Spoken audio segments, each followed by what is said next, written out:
أعوذ بالله من الشيطان الرجيم بسم الله الرحمن الرحيم الحمد لله رب العالمين وصلى الله على محمد وآله الطاهرين اللهم صل على محمد وآل محمد خوب سورہ فیل پڑھ رہے تھے اور اس سورہ کے محتوا سے آپ آشنا ہو چکے۔ اس سورہ کی تلاوت کی فضیلت اور اس کا ثواب کیا ہے وہ بھی آپ نے جان لیا۔ اس کے بعد شان نزول کیا ہے اس سورہ کا اور داستان کیا ہے، قصہ کیا ہے اصحاب فیل کا، اس کی تفصیلات آپ نے جان لی۔ اب یہاں سے تفسیر کا سلسلہ شروع ہو رہا ہے۔ یہاں سے تفسیر با اب رہے وہ کس تعجیل لیاید، ٹھیک چلیں۔ در نخستین آئے ان سورہ پیغمبر اکرم را مخاطب ساخت ومی فرمایا، یعنی اس سورہ کی جو پہلی آیت ہے اس پہلی آیت میں خطاب نبی کریم سے کیا گیا ہے۔ خدا نے گفتگو پیغمبر سے کی ہے، پیغمبر کو مخاطب قرار دیا اور ارشاد فرمایا، آیا نہ دیدی پروردگارت با اصحاب فیل، ٹھیک ہے، کیا تم نے نہیں دیکھا کہ تمہارے پروردگار نے اصحاب فیل کے ساتھ کیا کیا؟ الم تر، کیا تم نے نہیں دیکھا؟ تو کس سے کہہ رہا ہے خدا؟ اپنے پیغمبر سے کہہ رہا ہے۔ تو خطاب پیغمبر سے، آنہا با ان ہمیں لشکر و قدرت آمدے بودن تا خانہ خدا را ویران سازن، وہ سب عظیم لشکر اور قدرت کے ساتھ آئے ہوئے تھے تاکہ خانہ خدا کو ویران کر دے، خانہ خدا کو مسمار کر دے۔ آنہا با ان ہمیں لشکر و قدرت آمدے بودن، وہ لوگ وہ لشکر اور اس قدرت کے ساتھ، یعنی عظیم لشکر اور عظیم قدرت کے ساتھ آئے ہوئے تھے، طاقت کے ساتھ آئے ہوئے تھے۔ تا خانہ خدا را ویران سازن، تاکہ خانہ کعبہ کو گرا دیں اور ویران کر دیں۔ وہ خداوند با لشکری بظاہر بسیار کوچک و ناچیز، لیکن خداوند متعال نے ظاہراً بڑے معمولی اور بڑے چھوٹے سے لشکر کے ذریعے آنہارا درہم کو بھی انہیں تار مار کر دیا، انہیں بھوسا بنا کے رکھ دیا۔ فی لہارا با پرندہائے کوچک، ہاتھیوں کو چھوٹے پرندے کے ذریعے، بصلاحائے پیش رفتے آنڈوز را با سنگریزے، اور اس زمانے کے ترقی یافتہ اسلحوں کو معمولی پتھر کے سنگریزوں کے ذریعے، جسے سجل کہتے ہیں، ازکار انداخت، بے اثر بنا دیا۔ ان کے پاس جو اس زمانے کے پیش رفتہ اور ترقی یافتہ اسلحے تھے، ان سب کو چھوٹے چھوٹے سنگریزوں نے بے اثر اور بیکار کر دیا۔ تازاف و ناتوانی ان انسان مغرور و خیر سر را در برابر قدرت الہی ظاہر و آشکار، یہ سارا اس لیے تاکہ اس مغرور اور متکبر انسان کے کمزوری اور ناتوانی کو خدا کی عظیم قدرت کے مقابلے میں ظاہر کیا جا سکے، بتایا جا سکے کہ یہ خود سر، یہ مغرور انسان جو اپنے آپ کو بڑا طاقتور سمجھتا ہے، خدا کی قدرت کے مقابلے میں اس کی قدرت کیا ہے، خدا کے مقابلے میں اس کی ناتوانی اور اس کی کمزوری کو ظاہر کرنے کے لیے یہ سب کیا گیا۔ تعبیر بے علم تر، یہ جو تعبیر کی گئی ہے، آیا نہ دیدی، کیا تم نے نہیں دیکھا؟ با ان کے ان حادثے زمانے رخ داد کی پیمبر دیدے بے جہان نے گشودے بود و یا مقارن تولد آن حضرت بود بخاطر آن است حادثه مضبوط بسیار نزدیک و اصل پیغمبر بود و به علاوه به قدری مشهور و معروف و متواتر بود کہ کوئی پیغمبر با چشم مبارکش آنگا مشاہدے کرتے ہیں۔ مولانا یہ جو تعبیر ہے علم تر، کیا تم نے نہیں دیکھا، سوال ہے کہ خدا پیغمبر سے یہ سوال کیوں کر رہا ہے، یہ کیوں کہہ رہا ہے کہ کیا تم نے نہیں دیکھا؟ کیا اصحاب فیل کا واقعہ رسول خدا کے زمانے میں ہوا ہے؟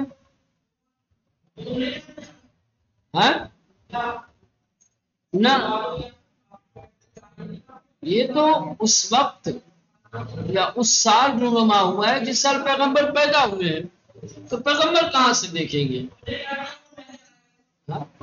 ہاں، تو یہ تعبیر اس لیے ہے کیونکہ یہ واقعہ اسی سال رونما ہوا ہے جس سال پیغمبر پیدا ہوئے ہیں، لہذا تولد پیغمبر سے اس واقعے کے نزدیک ہونے کی وجہ سے کہا گیا علم تر کیفا، کیا آپ نے نہیں دیکھا، یا اس وجہ سے کہ یہ واقعہ اتنا مشہور تھا، یہ داستان اس قدر مشہور اور متواتر ہے کہ گویا جسے دیکھا ہو پیغمبر نے،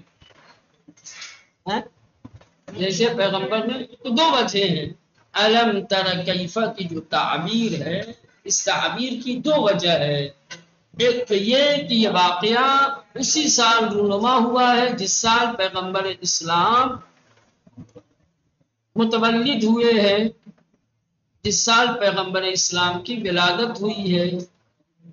دوسری وجہ یہ واقعہ اتنا متواتر اور مشہور و معروف اور زبان زد تھا کہ جیسے پیغمبر نے دیکھا ہو، اس لیے کہا علم تر کیفا۔ ہاں، با ان کے ان حادثے زمانے رخ داد، یہ جو تعبیر ہے علم تر کیفا کی، کیا تم نے نہیں دیکھا، باوجود کہ یہ واقعہ، یہ حادثہ اس وقت واقع ہوا ہے کہ جب پیغمبر ابھی پیدا نہیں ہوئے تھے، دیدے بے جہان نہ گشودے بود، پیغمبر ابھی پیدا نہیں ہوئے تھے، و یا مقارن تولد عن حضرت بود، یا پیغمبر اسلام کی تولد سے مقارن اور ملا ہوا تھا۔ ہاں، تو یہ تعبیر بخاطر آنس کے، یہ تعبیر اس وجہ سے ہے کہ حادثہ مذکور بسیار نزدیک به اصل پیغمبر بود، کہ یہ عظیم حادثہ پیغمبر اسلام کے زمانے سے بہت زیادہ نزدیک اور قریب تھا، تو واقعہ اور پیغمبر کی ولادت کے دونوں کے قریب ہونے کی وجہ سے اللہ نے کہا علم تر کیفا، علاوہ اور اس کے علاوہ کہ عصر پیغمبر سے یہ واقعہ قریب رونما ہوا ہے، بقدری مشہور و معروف و متواتر بود، اس قدر مشہور و معروف اور زبان زد تھا کہ گوئی پیغمبر با چشم مبارکہ شاندہ مشاہدے کر دے، کہ جیسے پیغمبر اسلام نے اپنی مبارک آنکھوں سے اس واقعے کو دیکھا ہو۔ وجمعی از معاصران پیغمبر مسلماً آندہ با چشم خود دیدے بودن، اور بہت سارے پیغمبر اسلام کے زمانے کے لوگ ایسے تھے کہ جنہوں نے واقعاً اپنی آنکھوں سے اس واقعے کو دیکھا بھی تھا۔ وتعبیر بے اصحاب الفیل بخاطر ہمن چند فیل اس کی آنہا باخود از یمن آورده ہو، اور یہ اصحاب فیل کی جو تعبیر ہے اس کی وجہ یہ ہے کہ ابرہہ کا لشکر اپنے ساتھ جو یمن سے کچھ ہاتھیوں کو لے کر کے آیا تھا، انہیں ہاتھیوں کی وجہ سے، ہاتھی کس لیے لائے تھے؟ تا مخالفان نہ مرعوب ساختے، تاکہ ابرہہ کا لشکر اپنے دشمنوں کو، اپنے مخالفین کو ڈرا سکے، ان کے اندر روب پیدا کر سکے، وشجرہا و اسفا از مشاہد آن غم کنند، اور دشمن کے اونٹ اور ان کے گھوڑے ہاتھیوں کو دیکھ کر مولانا ہاں بے قابو ہو جائیں، مگر میدان جنگ نہ مانند، اور وہ میدان جنگ میں نہ ٹھہر سکے۔ ہاتھیوں کو دیکھ کر گھوڑے اور اونٹ بدکتے بہت تیز ہیں، بھڑکتے بہت تیز ہیں، سمجھ رہے ہیں؟ تو یہ اس لیے ہاتھیوں کو اپنے ساتھ لائے تھے تاکہ ہاتھیوں کو دیکھ کر دشمن کے دلوں میں خوف پیدا ہو جائے، دشمن ڈر جائیں ایک دوسرے۔ دشمن اگر اونٹ اور گھوڑے کی پشت پر سوار ہو کر کے میدان جنگ میں اترتے ہیں تو ان ہاتھیوں کو وہ جانور دیکھ کر کے بدک جائیں گے، ان کو لے کے اسی میدان سے بھاگ جائیں گے ٹہرنے کے لیے۔ تو چونکہ ابرہہ کا لشکر اور اس کی فوج یمن سے جو چند ہاتھیوں کو اپنے ساتھ لائے تھے، اس کی وجہ سے ان کو اصحاب فیل کہا گیا ہے۔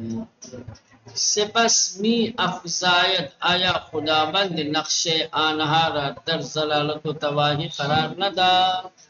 اس کے بعد ارشاد ہوتا ہے کہ کیا خداوند متعال نے ان کے نقشے کو ضلالت اور تباہی میں نہیں بدل دیا؟ کیا وہ لوگ تباہ نہیں ہو گئے؟ کیا وہ لوگ نابود نہیں؟ الم یجعل کیدہ فی تضلیل، آنها قصد داشتن خانے کعبے را خراب کنند، ان کا ارادہ اور ان کا مقصد یہ تھا کہ وہ خانے خدا کو مسمار کر دیں، خانے خدا کو ویران کر دیں۔ بے ان امید کے بے کلیسا یمن مرکزیت بخشند، اس نیت اور اس امید کے ساتھ کہ یمن کے کلیسا اور معبد کو مرکزیت حاصل ہو جائے، تمام قبائل عرب را متوجہ آنجا سادن، اور عرب کے تمام قبیلوں کی توجہ کیا ہے یمن کے کلیسا کی طرف کر سکے۔ اما انہا نہ تنہا بے مقصد خود نہ رسیدن، لیکن نہ یہ کہ وہ لوگ اپنے مقصد میں کامیاب نہ ہو سکے، ان کا مقصد حاصل نہ ہو سکا، بلکہ ان ماجرا کی آوازش در تمام جزیر عربستان پیچی، بلکہ یہ واقعہ، یہ داستان کہ جس کی آواز عربستان کے تمام جزیروں تک پہنچی، بر عظمت مکہ و خانہ کعبہ افزود، اس کے ذریعے سے مکہ اور خانہ کعبہ کی عظمت میں اضافہ ہو گیا۔ بدلہائے مشتاقان را بیش از پیش متوجہ آنسا، اور محبوں اور مشتاقوں کے دلوں کو پہلے سے اور زیادہ اس کی طرف متوجہ کر دیا، مائل کر دیا۔ وہ بے آن دیار امنیت بیشتری بخشی، اور اس دیار کو اور زیادہ امنیت حاصل ہوئی۔ و منظور از تذلیل کہ ہمون گمراہ ساختن است، این است کہ انہا ہرگز به ہدف خود نرسیدن۔ جو کلمہ تذلیل ہے اس سے مراد کہ یہ جو گمراہ کرنے کے لیے آئے تھے، یہ سب چاہتے تھے کہ لوگوں کو گمراہ کر دے، بھٹکا دے ان کی راہ سے، لیکن یہ اپنے مقصد میں کامیاب نہ ہو سکے، یہ مراد ہے۔ سپس بر شرح ان ماجرا پرداختے، اتنا بیان کرنے کے بعد آگے اس واقعے کی تفصیل اور اس کی شرح بیان کی ہے اللہ نے، قدرت نے اصحاب فیل کے واقعے کی شرح دی ہے، اس کی تفصیل بیان کی ہے۔ ارشاد ہوا خداوند پرندگانی را گروہ گروہ بر سر انہا فرستاد و ارسل علیہم طیرا ابابیل، خداوند متعال نے پرندوں کو گروہ گروہ لشکر کی شکل میں ان کے سروں پر بھیجا۔ ابابیل برخلاف انچ در زبانها مشہور است، نام ان پرندے نبود۔ مولانا کہہ رہے ہیں کہ ابابیل اس چیز کے خلاف کہ جو زبانوں میں مشہور ہے، یعنی ہم لوگ اپنی زبان سے جس کو ابابیل کہتے ہیں، ہمارے یہاں ابابیل کے نام سے جو پرندہ مشہور ہے، اس کے خلاف سمجھ رہے ہیں ہاں، بلکہ معنی ہے بس فی دارت، یہ کسی پرندے کا نام نہیں ہے۔ ابابیل کیا ہے؟ اور ہماری زبانوں کے برخلاف یہ کسی پرندے کا نام نہیں، ہم اپنی زبان سے جس کو ابابیل کہتے ہیں اور یہ قرآن میں جس کا ذکر ہے ابابیل، یہ وہ ابابیل پرندہ نہیں ہے بلکہ اس کے خلاف یہ معنی ہے وصفی رکھتا ہے، معنی ہے وصفی رکھتا ہے، یعنی صفت ہے۔ بعضی آن را بمانی جماعت متفرقی دانستیان، بعض مفسرین نے اس کو متفرق جماعت کے معنی میں لیا ہے، جیسے ایک جماعت بکھری ہوئی ہو، سمجھ رہے، ایک گروہ متفرق و منتشر ہو، پھیلا ہوا ہو۔ بے ان معنی کے پرندگان مضبوط، اس معنی میں کہ وہ پرندے گروہ گروہ از ہر طرف به سوی لشکر فیل آمدن، سب به سب، گروہ گروہ، سمجھ رہے ہیں، جماعت کی شکل میں، لشکر کی شکل میں ہر جانب سے ابرہہ کے لشکر کی طرف، ہاتھیوں کے لشکر کی طرف آئے۔ ان کلمے معنی جمعی دارت کی بعضی مفرد آن را ابابلا بمعنی گروہ از پرندگان یا اسبہا و شکران دانستے ہیں، و بعضی میگویند جمعی اس کے مفرد از جنس خود ندارد۔ مولانا یہ جو کلمہ ہے ابابیل، سمجھ رہے ہیں، ہاں، یہ جمع کا معنی رکھتا ہے۔ بعض کہتے ہیں کہ ابابیل جمع ہے، اس کا مفرد کیا ہے؟ ابابلہ۔ بعض علماء اور مفسرین کا یہ کہنا ہے کہ ابابیل جمع ہے، معنی جمعی رکھتا ہے، اور اس کا مفرد ابابلہ ہے۔ کیا ہے؟ ابابلہ، جس کے معنی ہے پرندوں کا گروہ یا گھوڑوں کا اور اونٹوں کا گروہ، فرصورت گروہ ابابل۔ لیکن بعض علماء اور مفسرین کا کہنا یہ ہے کہ جمع تو ہے، یہ ابابیل کیا ہے؟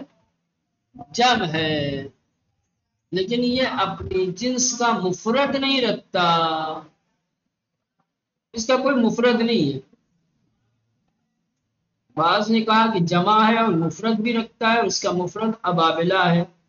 بعض نے کہا ہے کہ جمع تو ہے لیکن اس کا کوئی مفرد نہیں ہے۔ بہرحال تیر در اینجا به معنی جمع دارد و این دو واجه تیر و ابابیل مجموعاً به معنی پرندگان گروہ گروہ است۔ یعنی بہر صورت ابابیل جمع ہے، دونوں نے مانا ہے، اب چاہے اس کا مفرد ہو یا نہ ہو، وہ جمع ہے۔ تیر یہاں پر یہ بھی معنی جمعی رکھتا ہے، تیر یہاں پر یہ بھی جمع کا معنی رکھتا ہے، اور یہ دونوں کلمے تیر اور ابابیل یہ دونوں مل کر کے معنی دیتے ہیں، کس کے معنی؟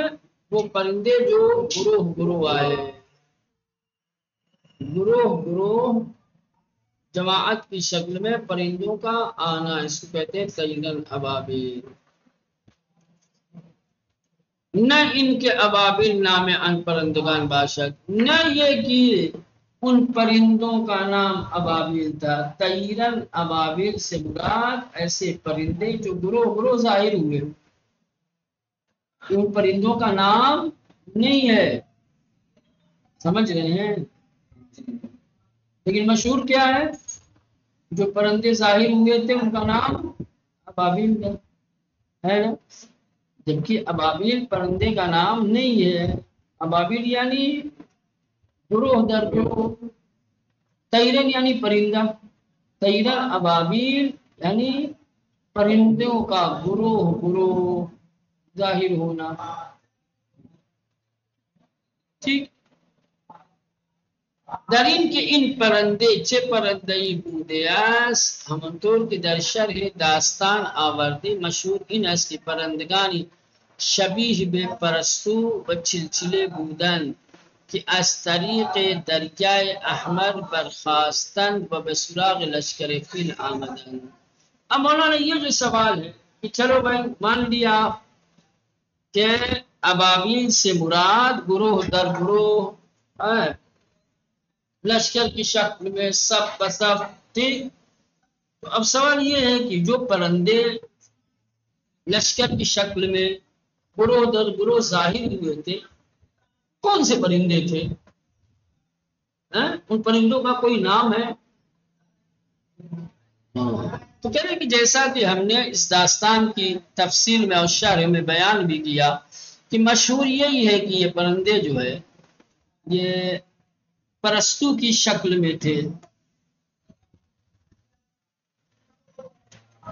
یعنی وہی جس کو ہم لوگ ابابیل کہتے ہیں، ابابیل کی شکل کے. چلچلے یہ بھی ایک چھوٹی سی چڑیا ہوتی ہے پنچسی کی طرح دیکھا ہوگا، ایک جگہ نہیں بیٹھی رہتی ہے، وہ ایک دم اڑتی رہتی ہے، چھوٹی سی بہت معمولی پرندہ ہوتا ہے، ایک دم چھوٹا سا پرندہ ہوتا ہے.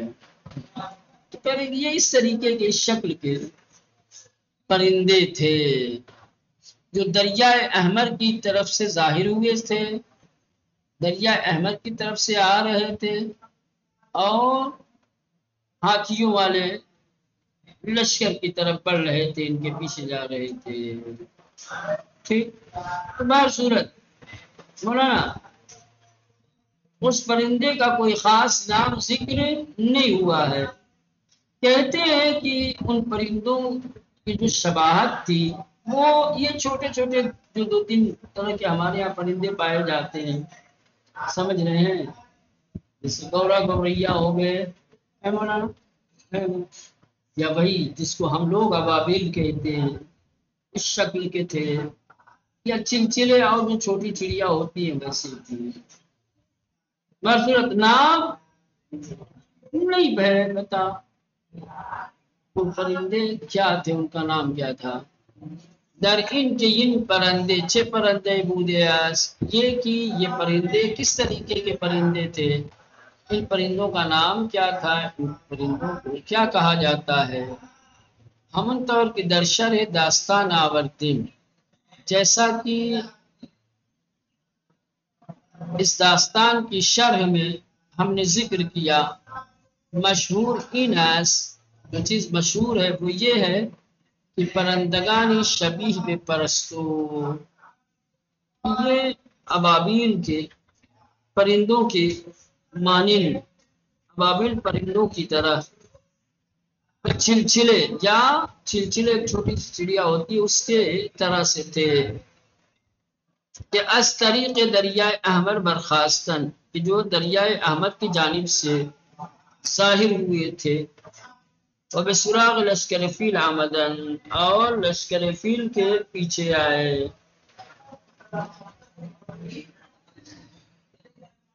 در آئے بعد میں افضائل، اس کے بعد کی آیت میں ارشاد ہوتا ہے ان پرندگان ان لشکر را باسنگہائے کوچکی از سچیل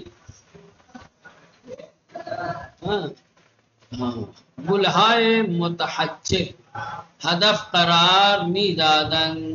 بعد کی آیت میں ارشاد ہوتا ہے کہ یہ پرندے اس لشکر کو ان چھوٹے پتھروں کے ذریعے سے، یعنی سجیل کیا ہے، نشانہ بنایا، ہدف قرار می دادن، اس سے نشانہ بنا رہے تھے.